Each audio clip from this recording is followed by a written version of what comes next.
তাতে লিখেছে যে অনেকে আহত হয়েছে আর একটা একটা মেয়ে মারাও গেছে।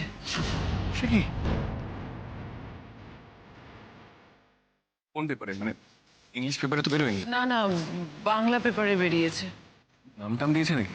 না, নাম টাম তেমন কিছু দেয়নি। লিখেছে একজন মহিলা মারা গেছেন।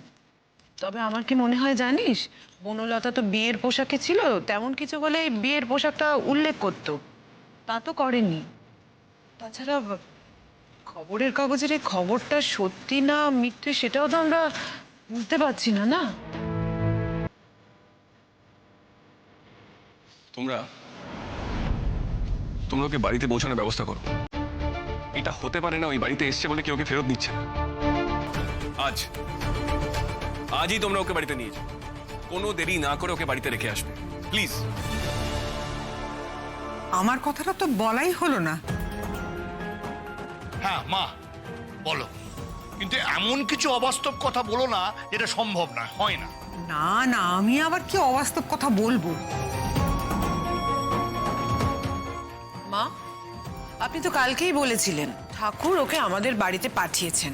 ব্যাস ওই ওই ওই পর্যন্তই, যেটা বলেছিলেন আর না। ঠাকুর ওকে আমাদের বাড়িতে পাঠিয়েছেন, আমরা আশ্রয় দিয়েছি, এবার ওকে বাড়িতে ফেরত পাঠিয়ে দেব। তুমি কি ভয় পাচ্ছ? ভয় করছে? কিচ্ছু ভয় নেই, দেখো না তোমাকে আজকেই বাড়ি দিয়ে আসবে। আমাদের ওখানে বাড়ি গেলে আমাকে আর রাখবে না। আমাদের ওখানে এসব এসব চলে না। কি তুমি বুঝবে না? আমাদের ওখানে নিয়ম কানুন সব এখান থেকে আলাদা। আস্তে আস্তে। এই, তুমি আবার কি কথা বলছো?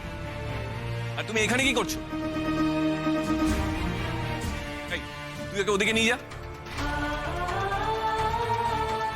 গাড়ি আছে তো কি হয়েছে ছোটদা ভাই? ওরই তো ব্যাপার, ও একটু জানতে চাইতে পারে না? ও তো বাড়িঘর ছেড়ে এখানে রয়েছে।